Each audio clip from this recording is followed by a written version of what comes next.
On va souder. Là, je pense que ça va sauter. Je pense pas que ça va tenir. Je pense que là ça va coller parce qu'il n'y aura pas assez de courant. Mais on va quand même essayer. N'importe quoi, la machine à café. Parce que bon, il y a un modèle en fait, hein, pour faire du camping, c'est... Ah, tu vois là, elle a coupé. Voilà. Donc c'est bien ça qui a fait tilt.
DJI, tu les connais pour les drones, tu les connais pour les stabilisateurs, tu les connais pour les Osmo Pocket. Ils sont connus dans le monde du film en fait, hein, du drone, etc. Mais il y a un point sur lequel on ne les connaissait pas, c'est sur les batteries. Dans les drones, il y en a, c'est des batteries intelligentes, dans celui-ci par exemple. Donc ils ont une expérience sur les batteries qui est plutôt bonne. Donc ils se sont dit, qu'est-ce qu'on va faire? On va sortir une gamme de batteries, de stations d'énergie, qui va permettre aux utilisateurs de drones à charger leur matériel avec ces batteries.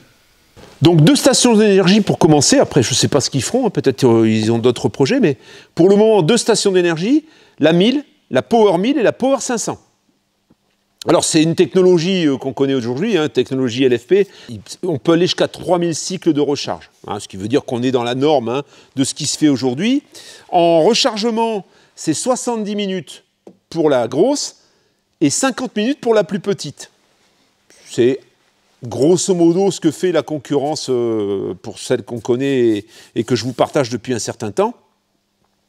Alors pourquoi j'ai souvent dit, pour moi, voilà, j'ai pas envie de proposer d'autres stations d'énergie que celles que je propose habituellement de la marque que vous connaissez bien. Mais là, c'est un peu spécial. DJI, j'utilise pas mal de leur matériel. J'ai un stabilisateur, j'ai eu une Osmo Pocket, j'ai plusieurs drones DJI. Et du coup, ça m'a interpellé. Parce qu'ils ont une gestion des batteries, il est vrai, dans les drones, qui est quand même assez sympa, qui est assez pointu. Donc, j'étais assez curieux de savoir ce qu'ils allaient faire. Alors, il n'y a rien de révolutionnaire. Hein. Je vais pas vous mentir, il n'y a rien de révolutionnaire. C'est plus ou moins ce que fait la concurrence. C'est la raison d'être au départ, c'est de charger les drones. Donc forcément, tu as des ports de charge particuliers, tu vois, pour pouvoir charger les batteries de drones. À côté de ça, là, tu as le port de charge aux 230 volts. Tu peux y mettre jusqu'à 3 panneaux solaires de 120 watts pour ce qui concerne les panneaux solaires DJI, hein, bien sûr. Mais bon, sur d'autres chaînes, ils ont essayé avec d'autres panneaux et ça a fonctionné. Tu as 2 vitesses de charge en fonction de l'endroit où tu es branché, hein, si tu veux une charge rapide ou une charge lente, hein, 1200 ou 600 watts. Ça, c'est l'écran de contrôle. Tu peux voir qu'on a 2 USB-C et 2 USB classiques, et on a 2 prises de courant en 230 volts. Pour les allumer, c'est tout simple, il suffit d'appuyer. Hein, voilà.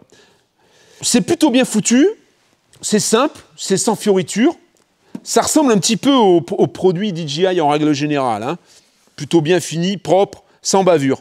Ici, sur la 500, on va avoir un port de charge avec, encore une fois, 2 vitesses de charge. On a également la prise pour pouvoir adapter... alors, il faut des adaptateurs, par contre. Hein. Pour chaque drone que tu vas avoir, En fait, les batteries sont livrées avec un cordon de charge et c'est tout. Donc après, ça peut se charger sur la voiture, ça peut se charger avec les panneaux solaires, tu peux charger des éléments DJI avec ces batteries, mais à chaque fois, il faut acheter les cordons, parce qu'ils ne sont pas compris dedans. Tu vas comprendre pourquoi quand je vais t'annoncer les tarifs. Hein. Donc là, c'est plus petit, forcément, ça va plus vite à charger, mais il y a moins de capacité. Hein. Ça peut être sympa, ça, quand tu te balades, voilà, tu as des drones à charger, tu as du matériel à charger, tu as un ordinateur à faire tourner. Bah, une petite comme ça peut suffire. Il y a un petit point qui est intéressant, c'est que celle-ci, la Power 1000, tu peux sortir de cette batterie 2200 watts. Alors 2200 watts, on avait testé une grosse batterie 5260 watts qui ne sortait que 2200 watts. Hein, donc ça va vraiment un petit peu concurrencer ce que fait EcoFlow avec la Delta. Tu vois, je dirais qu'en capacité, c'est sensiblement la même chose.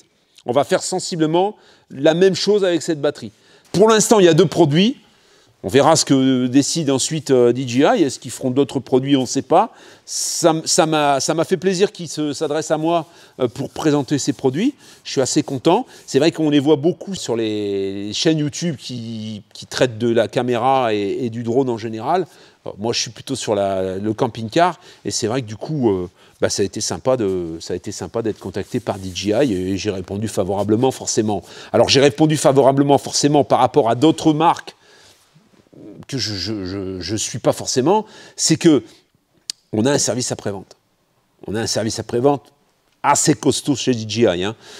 Il m'est déjà arrivé d'avoir des problèmes avec mes drones, avec un drone. C'est très, très facile, c'est très rapide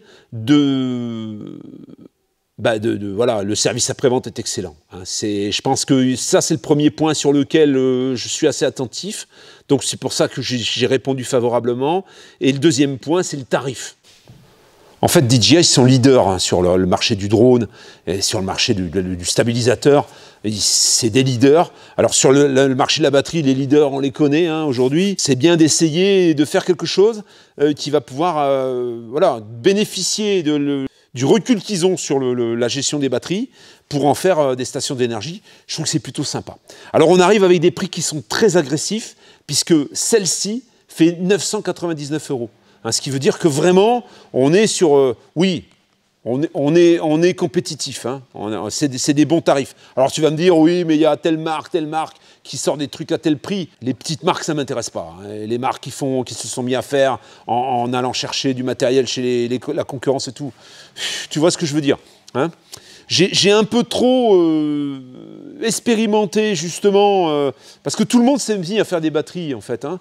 Tout le monde s'est mis à faire des stations d'énergie. Un peu toutes les marques font des stations d'énergie. Aujourd'hui, pour moi, les incontournables, c'est EcoFlow, Blue Yeti éventuellement. C'est des marques qui sont là depuis un moment. Après, le reste, ils sont arrivés derrière.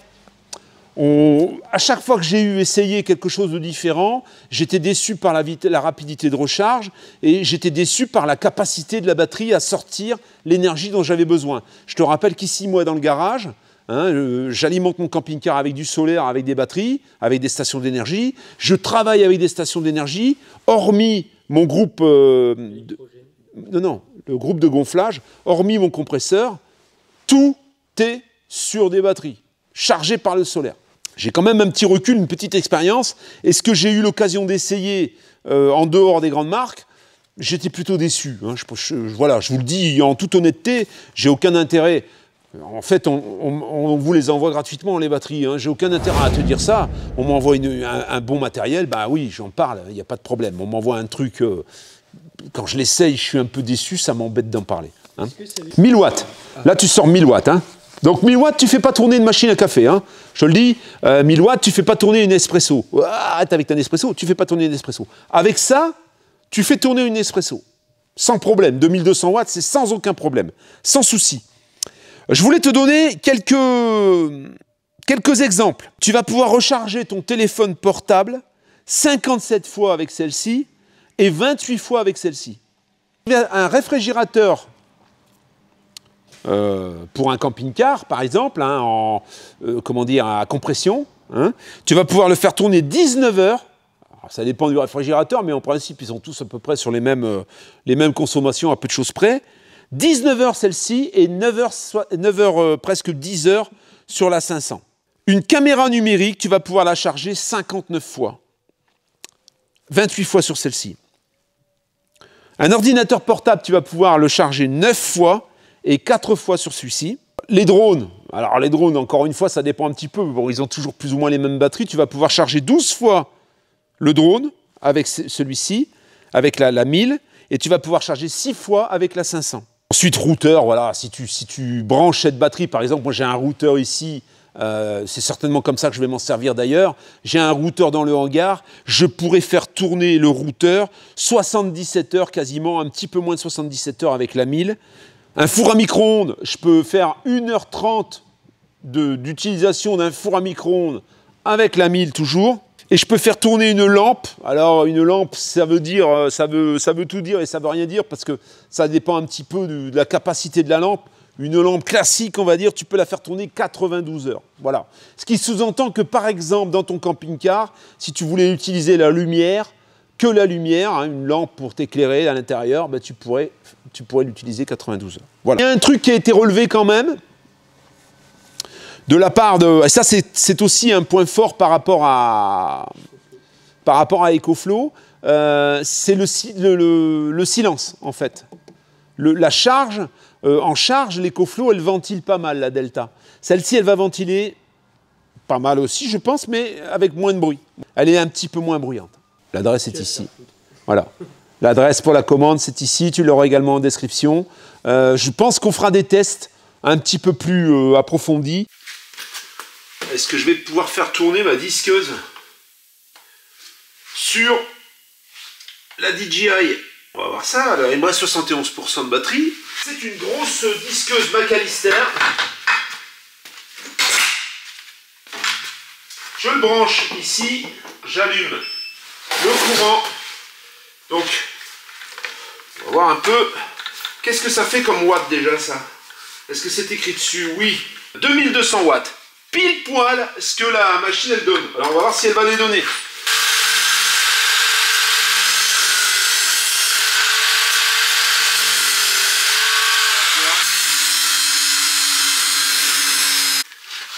Allez, on fait notre coupe.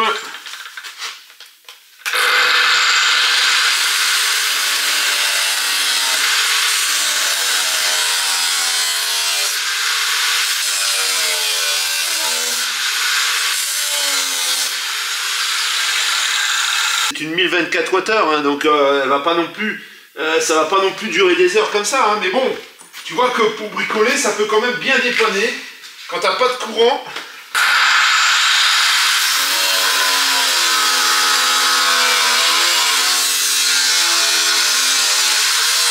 Conclusion de cet exercice tout au moins, ça fait tourner une disqueuse de 2200 watts. Et tu vois la ventilation, elle se met en route mais ça fait très peu de bruit en fait. Elle est vraiment 2200 watts, on tire le maximum. Mais malgré ça, on l'entend pas la machine. Ça c'est plutôt un point fort. Est-ce que je vais pouvoir tronçonner avec cette machine à couper l'acier? Je pense que oui, parce que la disqueuse tourne. Il ne devrait pas y avoir de problème. On branche. Et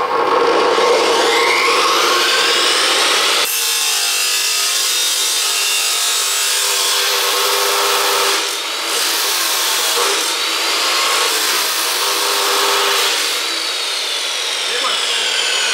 On a encore perdu 1%. Mais tu vois que pour tous ces petits travaux, t'emmènes ça, je pense que tu peux travailler la journée tranquille quand elle est à 100%. Si t'es pas en train de couper toute la journée, tu fais une coupe par-ci, tu vois. On a fait 2-3 coupes avec la disqueuse, et là on a fait une coupe, et on a consommé, en fait on était à 71, on est à 67, ça veut dire qu'on a consommé 4%, à peu près 1% par coupe. Je trouve que c'est, oui, la dimension est petite, mais tu peux quand même faire quelque chose. Le fait qu'elle sorte 2200 watts, c'est pas mal. Soudure à l'arc. J'ai un petit poste de rien du tout, un petit poste à l'arc. Bon là la baguette elle est un peu pourrie, mais tu vois, j'ai un petit poste comme ça. Bon, on va la descendre un peu parce que si on le met à fond, c'est sûr que ça va péter. On va quand même essayer. Je l'allume déjà. Déjà, il s'allume. C'est déjà pas mal. On va mettre la masse. On va mettre une masse. Ici, on va souder. Là, je pense que ça va sauter. Je pense pas que ça va tenir. Je pense que là ça va coller parce qu'il n'y aura pas assez de courant. Mais on va quand même essayer. Ben non, ça colle. Ça... Eh ben, ça soude, hein. Ça soude, la famille, hein. Voilà. Tu vois, je triche pas, elle est là, hein. Voilà, c'est raccordé. Alors, il y en a un qui me dit, ouais, mais tu vas souder combien? 5 minutes? Non, je pense que tu soudes plus que 5 minutes. Tu vois, là, on a descendu de 2%. Il est clair que tu vas pas souder toute la journée. Mais si tu as des petits trucs à faire, tu vois, ça peut être quand même sympa. Hein, faire une petite là.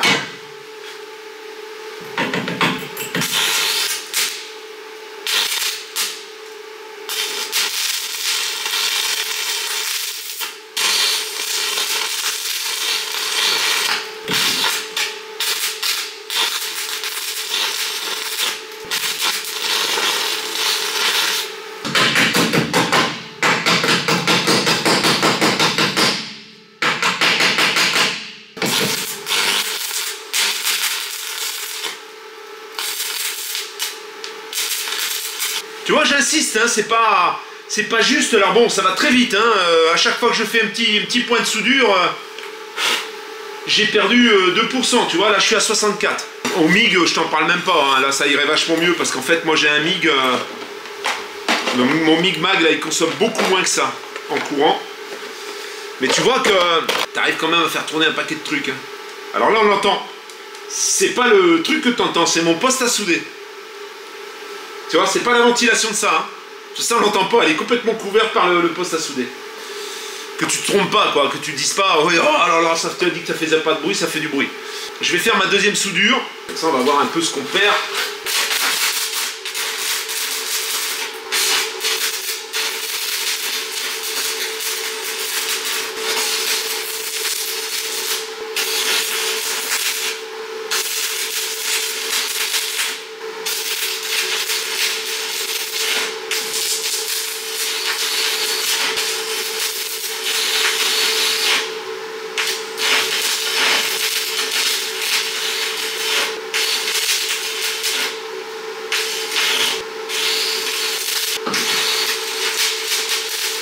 Alors tu vois, on est à 61%. Là, les deux soudures, deux belles soudures, hein, deux soudures qui durent un petit peu de temps, j'ai bouffé 7% en fait. Ça, si tu veux suivre ça, c'est sur la chaîne Thunder Truck, qui est ici. La dernière vidéo, je reçois le dernier camion, le camion final, celui que je vais garder. Il n'y a pas beaucoup sur la cellule, mais bon, je te conseille, et même ce serait gentil d'aller rendre une petite visite sur cette chaîne et accessoirement t'abonner. Ça serait pas mal.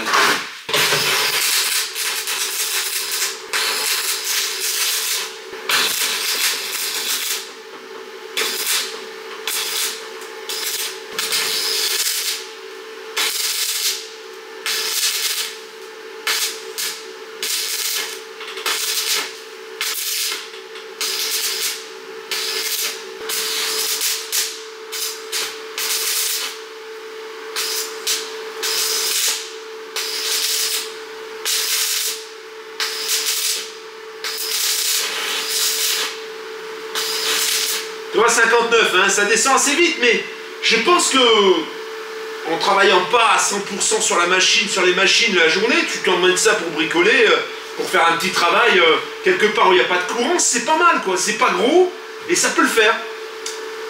Je pense pas que DJI s'attendait à une utilisation comme ça. Je pense qu'il s'attendait plutôt à recharger des batteries de drone, tu vois. Mais ça fait très bien le taf pour autre chose. Hein. Sur ces modèles, on n'a pas la gestion par le téléphone. Hein. La consommation instantanée, ce serait intéressant de voir combien on consomme au moment où je tire. Je pense pas que ce soit élevé, mais...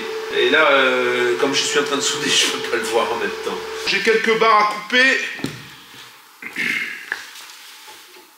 C'est parti.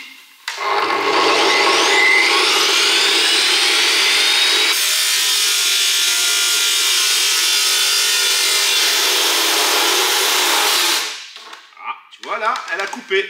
Voilà. Elle s'est mise en sécurité parce que là, j'ai forcé j'ai beaucoup appuyé, tu vois. Ça veut dire que là, j'ai dépassé 2200 watts. Alors, est-ce qu'elle va redémarrer? Il faut relancer la machine. Je rallume, et normalement... je sais pas si c'est la machine. Hein. C'est parti. Non. C'est pas... Parce que là, tu vois, elle fait celle-ci, elle fait 2300 watts. Elle fait 100 watts de plus. Hein. On va essayer de débrancher tout. Voilà, relancer. Je déclenche. Plus rien. Alors, est-ce que c'est la machine? On va le savoir tout de suite. Ou est-ce que c'est ça? Brancher celle-là. Ah, donc, c'est bien ça qui a fait tilt. Il y a une erreur 22, overload, ça veut dire surtension. Ça veut dire qu'il va falloir attendre un petit peu avant qu'elle se remette comme il faut. Ok, c'est reparti. Voilà. En fait, au moment où tu as fait une surtension,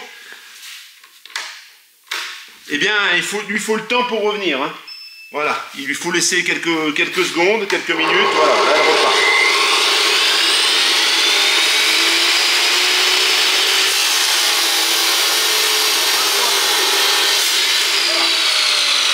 Pas trop la faire forcer pour éviter de lui faire aller dans les 2300 watts, c'est ça le truc. Hein.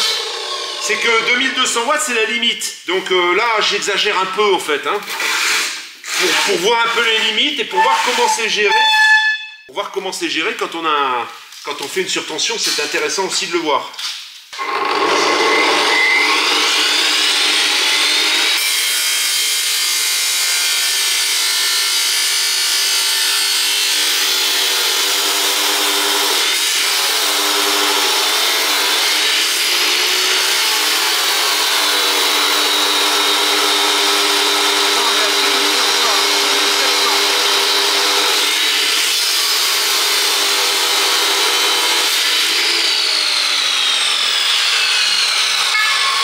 Alors la bonne surprise, c'est qu'elle est donnée pour 2200, mais tu vois là elle monte à 2800.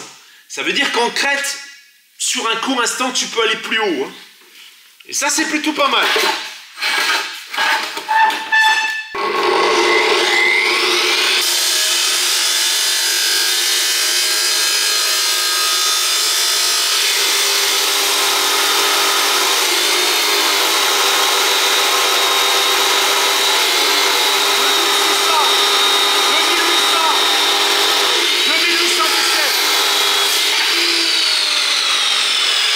Jusqu'à 2817. Là ensuite, si je la fais tilter, c'est qu'elle monte vraiment à 3000 quoi. Hein. Ça c'est pas mal. Ça c'est plutôt rigolo. Je sais pas si ça va trop... si ça va trop faire rire les concepteurs, mais bon... en attendant, elle le fait quoi. Et ça m'intéresse de voir ça, tu vois.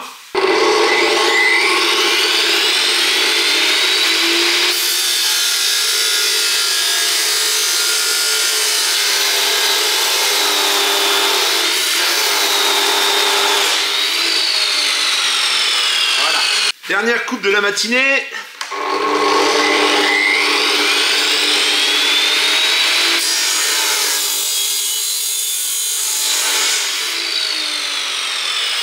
Et voilà.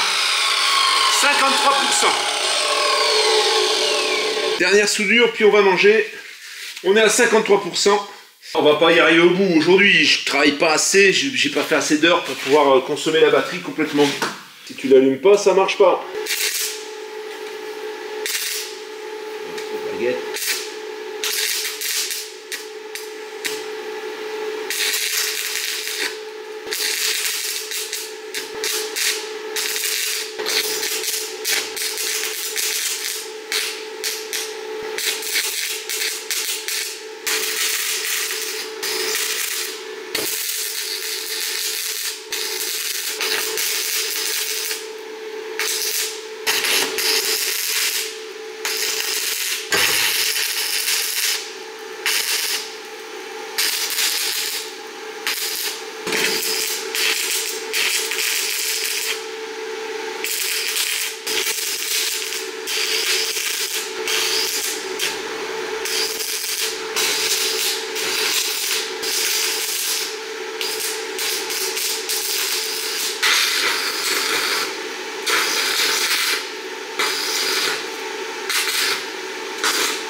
la famille, 48%.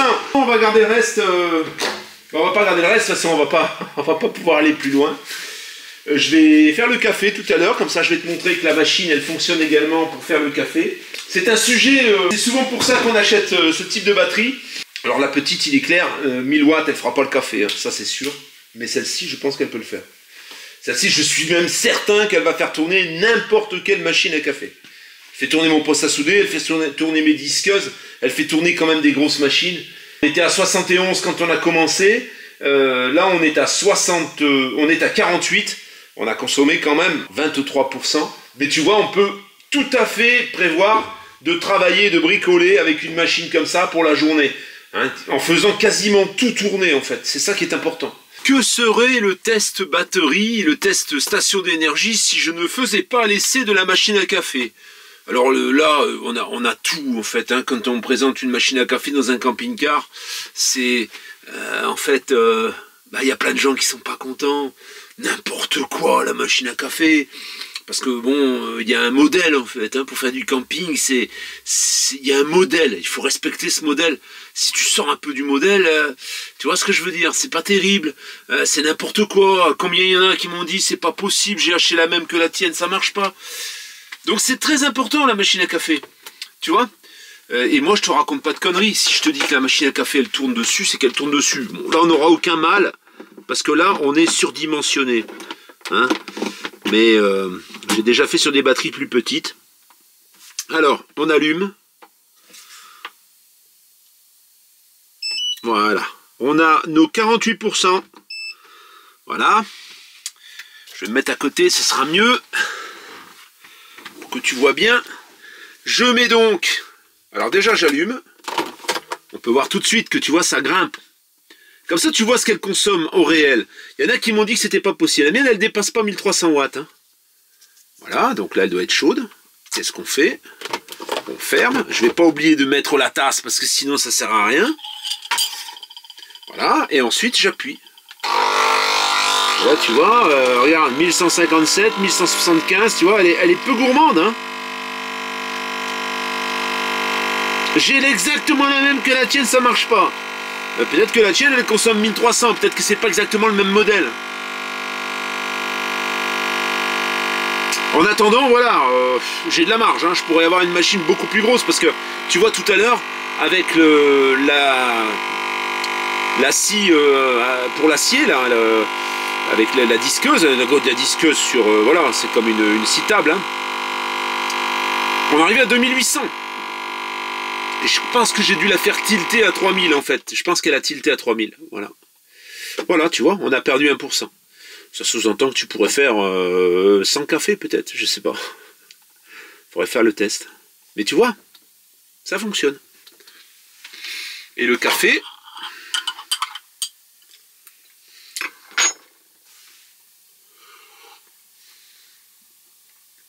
Ah, c'est bizarre, il a le même goût qu'avec les autres marques.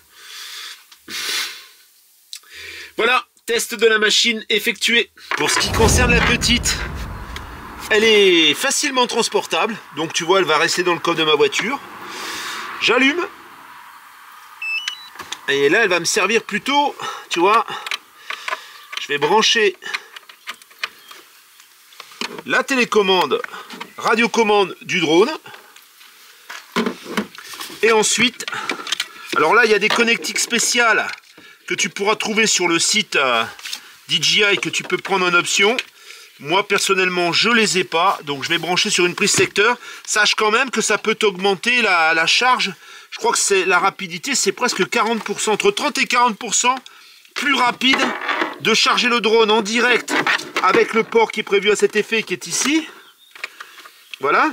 Et tu charges en charge ultra rapide. C'est beaucoup plus rapide. Mais moi, je ne l'ai pas. Donc, qu'est-ce que je fais? Je raccorde tout ça. Je branche ma prise. Et au moins, j'ai toujours mes caméras. Si je pars plusieurs jours, j'ai toujours mes caméras qui sont opérationnelles. Et voilà. Tu vois, là, j'avais 4 watts. Et là, ça grimpe, ça va grimper, ça va charger. Voilà, on voit que ça commence à charger. 95 watts, 94 watts, tu vois. Et il les charge en fait une par une, hein, ces batteries-là. Voilà pour l'application. Alors je pourrais brancher un frigo, je pourrais brancher d'autres choses hein, dessus. Une glacière par exemple. Tout est chargé. Ça m'a bouffé 34%. Alors il y en avait une qui était à 75%, 25% de décharge, 50% de décharge et il restait 25%, 75% de décharge. Et celui-là, il était quasiment pas déchargé. Alors est-ce que je suis arrivé à faire fumer cette batterie? Comme tu l'as vu, j'ai fait fumer la soudure, mais pas la batterie. J'ai réussi quand même à la faire tilter avec la scie table qui coupe le métal, tronçonneuse. Il donne 2300 watts, mais au moment où tu forces, normalement elle prend 2300 watts, mais au moment où vraiment tu appuies dessus et tu forces, je pense qu'elle prend beaucoup plus. La preuve, c'est que là, on tirait 2700-2800 watts pendant un certain temps quand même, sans que la batterie s'arrête. Donc je pense qu'elle a dû tilter, comme je le dis dans l'essai, elle a dû tilter autour de 3000. C'est plutôt positif. Je pense que tu peux faire quasiment tourner presque tout, je dirais, avec cette Power 1000. Et c'est plutôt positif. Elle n'a pas fumé, elle s'est mise en sécurité. Il a fallu attendre quelques minutes que ça sorte de la sécurité. Je l'ai redémarré et boum, c'est reparti. Parce que oui, elles sont protégées un petit peu de partout. Avec ça, t'es plus ou moins sécure. T'es carrément sécure, on va dire. Les surtensions, protection contre les surtensions. Et il y a tout un tas de protections, un petit peu comme le fait la concurrence. Hein. Tu auras certainement le lien en description. Il y aura peut-être un lien affilié dans la semaine. Pour le moment, c'est le lien direct. Je vais avoir un lien affilié normalement que je remplacerai quand je l'aurai reçu. À tout bientôt. Ciao, prochaine vidéo, visite de camping-car, des gros modèles. Hein.